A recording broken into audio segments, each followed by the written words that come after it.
বলতেছি মাতুরতল থেকে। এই মাতুরতল থেকে এই পর্যন্ত আসতে আপনার কি সমস্যা হয়েছে এইটুকু বলেন।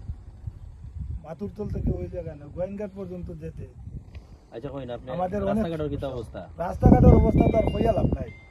আমরা রাস্তাঘাটের অবস্থা যদি আমরা কইতে যাইতে কইতে শেষ হইতো না। এটা মোবাইল একবার রাখি দিন। আবার বলেন। আমরা মনে করি আমাদের এই এলাকার নেতা কর্মীও নাই, রাস্তাঘাট দেখার মতো মানুষ নেই। আমরা এই পরিস্থিতি আমাদের এই রাস্তা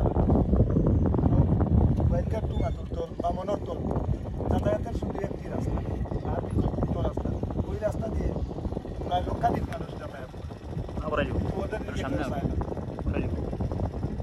আর প্রশাসন বা গাড়ির কি অবস্থা? গাড়ি চালাই যায়? গাড়ির অবস্থা পাঁচজন দাম তো বেশ, এখন একবার চালাইলে তিনবার খোলা লাগে না খোল। আত্মার অবস্থা কত দিত? আত্মার অবস্থা দেখি লোক আপনারা কইতাম কিনা দেখো কা খোল উঠে 3টা-4টা করিয়া কি রাস্তার অবস্থা। আমরা কিতা কইতাম তারা যেতে কোনটা খাওয়ার মতো নাই, যদি ভালো না কোথাও দ্রুত গতিতে রাস্তাটা খাল করে লাগে তো আমাদের যাতায়াতের সুবিধা হবে বা যাত্রী যারা আছে এরারও সুবিধা হবে। ওকে।